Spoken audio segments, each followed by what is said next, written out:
ya bentuk if yang ketiga yaitu if, else. Jika misalkan pilihan pertanyaan yang akan dieksekusi lebih dari dua, maka dapat menggunakan struktur kendali ini, if, else. Jadi terus berulang sejumlah sesuai dengan jumlah kondisi yang diberikan. Nah, contohnya di sini if kondisi 1 pernyataan 1, else if kondisi 2 pernyataan 2, else if kondisi 3 pernyataan 3, else pernyataan 4. Artinya jika kondisi 1 dipenuhi, maka pernyataan 1 akan dijalankan. Tetapi jika kondisi 1 tidak terpenuhi, maka kondisi kedua yang akan dibaca. Nah, jika kondisi kedua ini terpenuhi, maka pernyataan kedua ini yang akan diproses. Jadi melompat pernyataan 1 tidak proses, tapi pernyataan 2 yang diproses ketika kondisi yang kedua ini yang terpenuhi. Tetapi jika kondisi 1 dan kondisi kedua ini tidak terpenuhi, else if, kemudian dibaca lagi kondisi yang ketiga. Apakah kondisi ketiga ini terpenuhi? Jika ya kondisi ketiga ini, maka pernyataan 3 yang akan diproses. Tetapi jika semua kondisi tidak terpenuhi, maka pernyataan yang terakhir yang akan diproses, else yang terakhir yang akan diproses. Nah, kalau saya contohkan dalam flowchart, kira-kira seperti ini.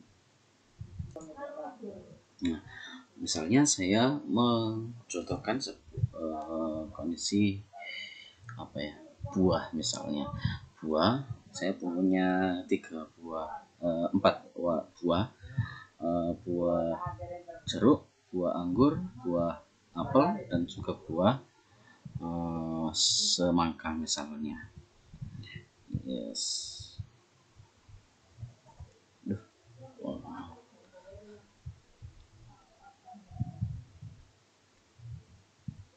Ya, inputannya warna.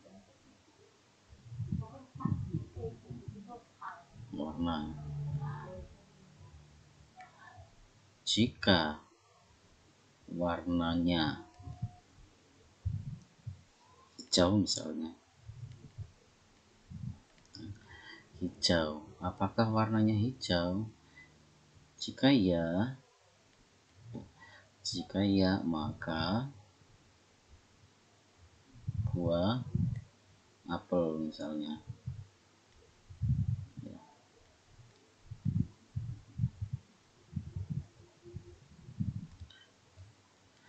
Tetapi jika tidak,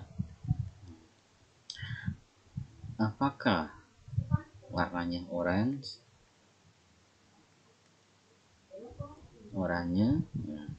Jika ya, maka buah jeruk.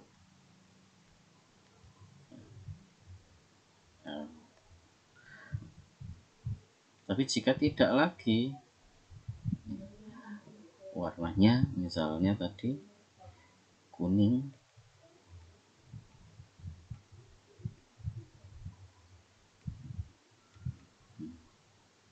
jika ya, maka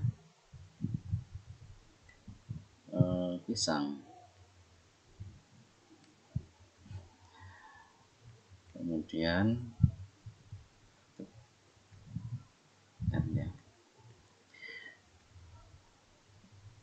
tetapi jika tidak semua, maka langsung anggur misalnya. Selesai. Karena saya hanya punya 1, 2, 3, 4 buah. Apakah warnanya hijau? Jika iya, apel. Tapi jika tidak hijau, maka ditanya lagi, apakah warnanya oranye? Jika iya, maka ini jeruk. Tetapi jika tidak, ditanya lagi apakah warnanya kuning. Jika ya, maka pisang. Jika tidak, jika tidak karena semuanya ketiga dari buah ini tidak, ketiga warna ini tidak, maka buah yang terakhirlah yang dijadikan sebagai pilihan, yaitu anggur. Sudah selesai. Nah, kalau misalkan saya contohkan dalam programnya, kita buat program untuk buat tadi ya, string warna berdasarkan warna yang dipilih. Itu if jika warna sama dengan hijau, maka buah apel. Else if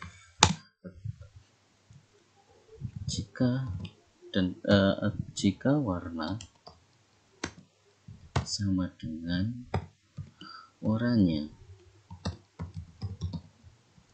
maka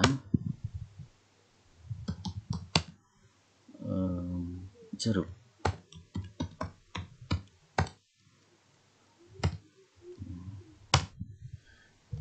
Else lagi,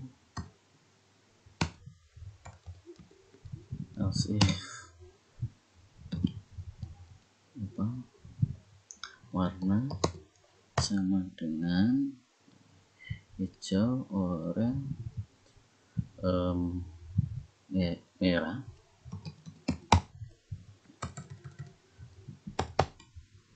atau kuning ya Bang.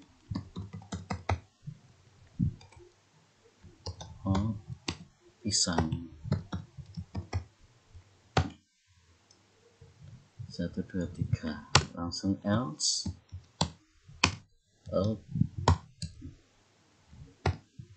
anggur.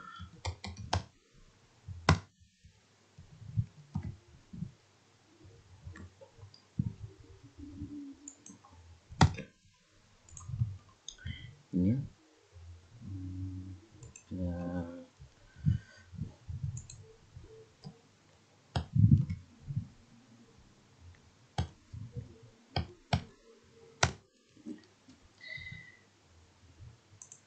garis strukturnya kelihatan.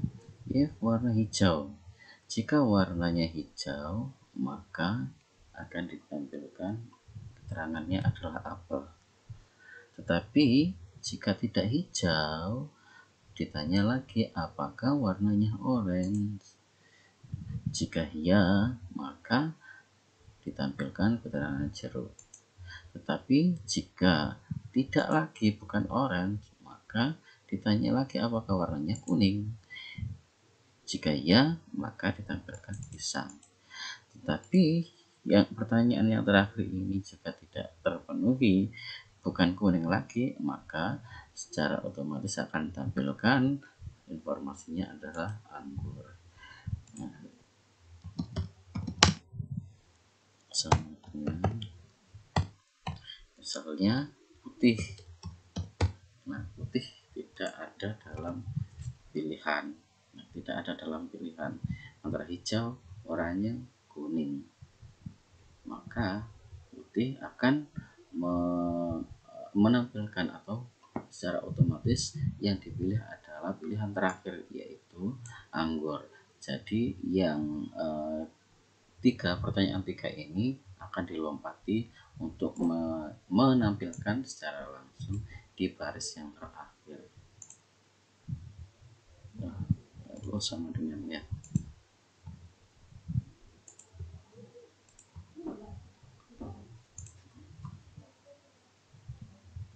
Nah, anggur yang ditampilkan karena tidak ada putih, tidak ada dalam pilihan antara hijau, oranye dan kuning, tidak ada, maka yang ditampilkan adalah anggur. Tapi kalau misalkan ini hijau, maka yang akan dipilih adalah apel atau oranye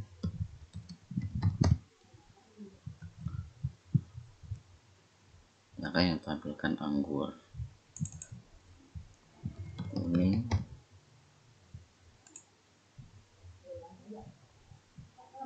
pisang, merah. Nah, kalau merah karena tidak ada dalam pilihan, jadi merah adalah anggur.